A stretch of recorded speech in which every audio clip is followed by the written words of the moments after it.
बाधा जीवन गाथा भाग 1 से सत उपदेश अमृत। मेरा आज का विषय है अपना सुधार। सदगुरु देव जी फरमाते हैं कि जागृत, स्वप्न तथा सुषुप्ति हालत में जीव सृष्टि के कई रूप देखता है। जागृत में और दुनिया देखता है, स्वप्न में और देखता है और सुषुप्ति में और दुनिया देखता है। हर वक्त यह रचना रचता रहता है। जंगल में बैठा हुआ शीश महल बनाएगा, किसी घड़ी यह अपनी रचना से न्यारा नहीं होता। खुद रचना रचकर आप ही मोहित हो जाता है और आप ही उसे पकड़ने की कोशिश करता है।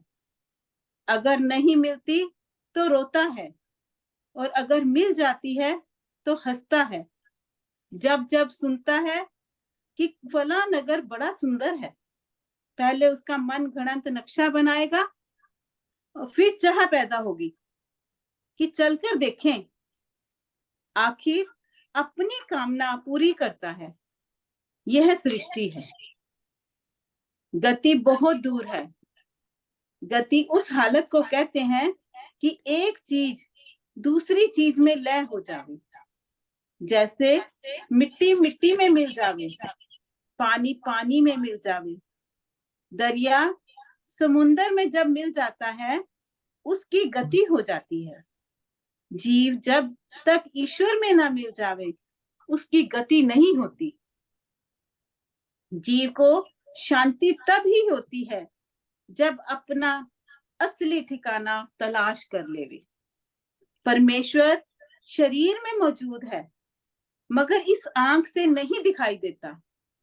वह अंदरूनी आंख है जिससे उसे देख सकता है। बुद्धि दुनिया को देख रही है, ईश्वर को नहीं देख रही। ईश्वर को देख लेवे तो संसार गायब हो जाएगा। बुद्धि की दुनिया तृष्णा है। जब तक तृष्णा खत्म नहीं होती दुनिया बनाएगा।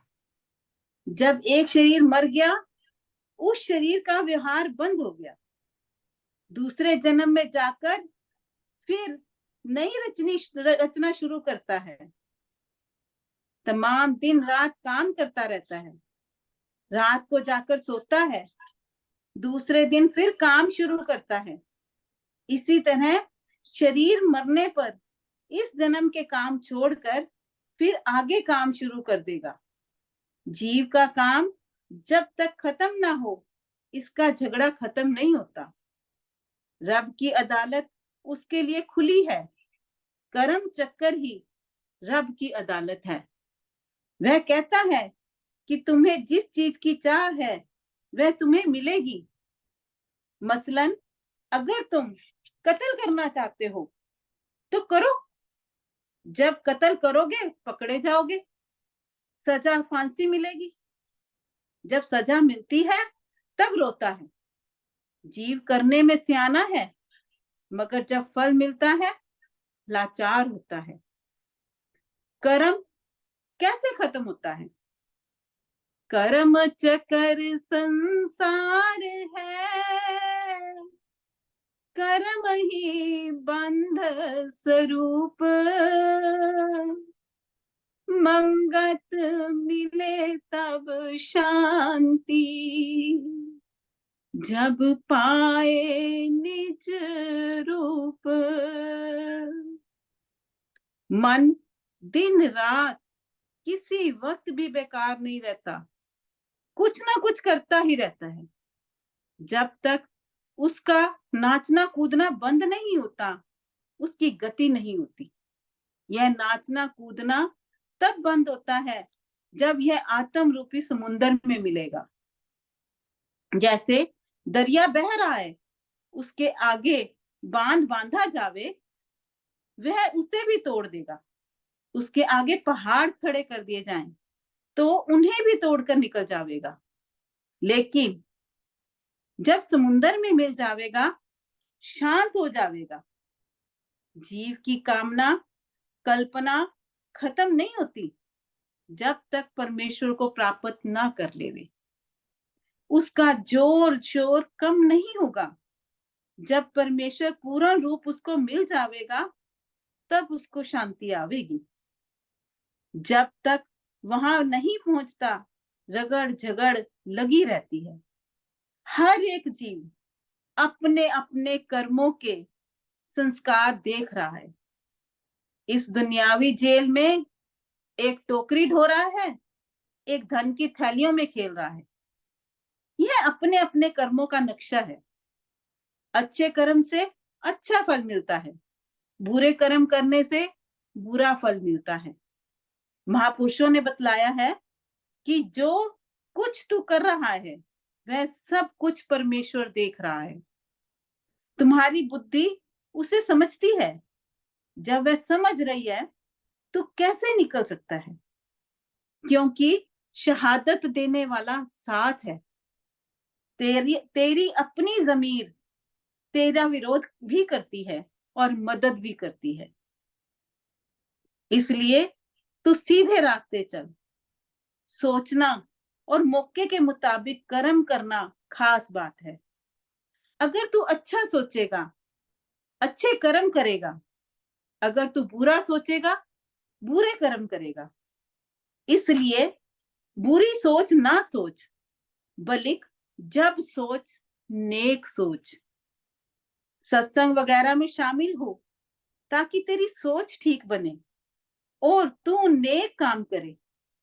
जीव अगर अंधेरे की तरफ जा रहा है, दूसरा उसकी क्या रखवाली कर सकता है?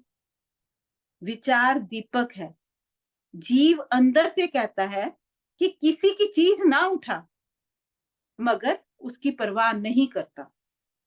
हक ना हक जो कुछ करता है, जीव को पता है। अपने पराये को का किसको नहीं पता है?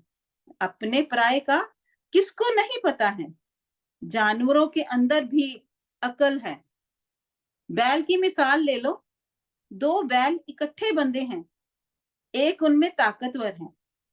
दोनों के आगे चारा डालो, जो शक्तिशाली है वह कमजोर के आगे का चारा भी खाएगा।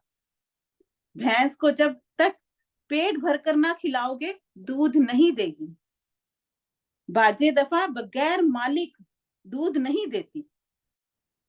बकरी बकरी अपने बकरोटे यानी बच्चे को दूध पिलाएगी। हालांकि इधर में और भी उस किस्म के बकरोटे मौजूद हैं, शक्ल भी उनकी एक जैसी है। मजाल नहीं कि दूसरे बकरोटे को दूध पिलाए। कुदरत ने हर एक जीव को अकल दी है। अकल से हर एक जीव बढ़ता फैलता है। मनुष्य की विशेषता यह है कि उसमें विचार शक्ति है, बाकी जानवरों में नहीं। गुणी पुरुषों ने हिदायत दी, तू ऐसा कर्म कर कि तेरी रूह खुश हो। सत्कर्म, सेवा, दान पुण्य करो। मौत को याद रखो, किसी का बुरा ना सोचो। तब तुम्हारी रूह खुश होगी, अंदर से खुशी पैदा होगी। इसकी प्रतीक्षा करो। एक अभ्यागत तुम्हारे दरवाजे पर आता है। अगर तुम उसे गालियां देते हो, वह चला जाता है, लेकिन तुम्हारी रूह तपती रहेगी। लेकिन अगर एक रोटी दे देते, तुम्हारी रूह खुश हो जाती, चित्त खुश हो जाता। दिल की खुशी जीवन है। राजाओं महाराजाओं का दिल जलता तपता रहता है, उनको खुशी नहीं है। फकीरों का दिल खुश रहता है। उनसे खुशी लेने की खातिर बड़े बड़े राजे उनके पास आते हैं। गुणी पुरुषों ने बतलाया, सब चीजों को रब की समझकर तू लोगों में बांट दे, तब सुख होगा।